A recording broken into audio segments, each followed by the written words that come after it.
টানা বৃষ্টিতে জল জমতেই চরম দুর্ভোগে মানুষজন। নদিয়ার চাকদা বনগা রোডে বৃষ্টির জমা জলে জল যন্ত্রণা। গতকাল বামফ্রন্টের প্রতিবাদের পর আজ বিজেপি চাকদার বিধায়কের অভিনব প্রতিবাদ। বৃষ্টির জমা জলে সাঁতার কেটে প্রতিবাদ করলেন বিজেপি বিধায়ক।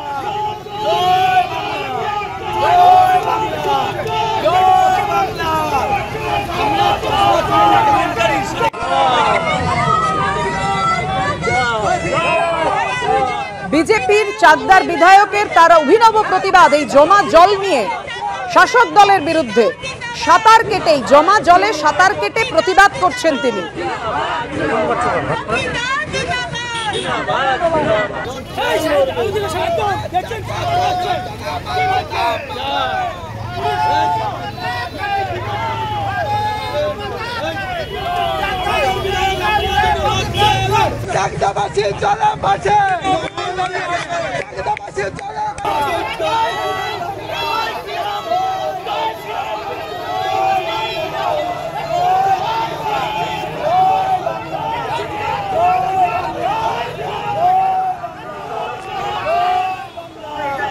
গতকাল দুয়ারে নৌকো রেখে প্রতিবাদ করে বামেরা, আর আজকে বৃষ্টির জমা জলে সাঁতার কেটে প্রতিবাদ জানালেন বিজেপি বিধায়ক। দুয়ারে নৌকো নিয়ে এইভাবেই গতকাল বামেরা প্রতিবাদ জানায়, আর আজকে বৃষ্টির জমা জলে সাঁতার কেটে প্রতিবাদ জানালেন বিজেপি বিধায়ক। সুরাতে বাংলার পরিযায়ী শ্রমিকদের বাংলাদেশি তকমা দিয়ে হেনস্থা ও মারধরের অভিযোগ। পিংলায় নিজেদের বাড়ি ফিরলেন পরিযায়ী শ্রমিকরা। গুজরাট পুলিশের বিরুদ্ধে ভয়ঙ্কর নির্যাতনের অভিযোগ। ঘরে ফেরা শ্রমিকদের মধ্যরাতে দরজা ভেঙে ঘরে ঢুকে মারধর করা হয়েছে তাদের। চুলের মুঠি ধরে জিপে তুলে থানায় নিয়ে যায় সুরাত পুলিশ, এমনই অভিযোগ করেছেন তারা। আধার কার্ড দেখানো সত্ত্বেও মারধর করা হয়, বুকে ও পেটে লাথি পর্যন্ত মারা হয়েছে। অভিযোগ ঘরে ফেরা পরিযায়ী শ্রমিকদের। ওখানে কাজে পৌঁছেছি ওই রুমে প্রায় 2টোর দিকে। আমাদেরকে রাত্রি 12টার দিকে তুলে নিয়ে যাওয়া হয়, কভার জানালা ভেঙে পুলিশ তুলে নিয়ে যায়, গুজরাটের পুলিশ। তো সেখানে নিয়ে আমাদেরকে চার্জ করে, রুম থেকে তোলার সময় আমাদেরকে চার্জ করে তুলে নিয়ে গেছে বলতে আমাদের বাংলাদেশি বলে তুলে নিয়ে গিয়েছে। তো ওখানে আমাদের আধার কার্ড দেখেছি, তবুও বলছে আমরা বাংলাদেশি। আমাদেরকে কোথায় কোথায় গালাগাল দিচ্ছে, মারছে। দিয়ে আমাদেরকে রাত্রি 12টার দিকে তারপর দিন ছাড়া হয়েছে। এখানে নবান্নে ফোন করা হয়েছিল, আমাদেরকে যে কাজে নিয়েছিল অরূপ জানা, সে নবান্নে ফোন করে আমাদের আধার কার্ড পাঠিয়েছিল।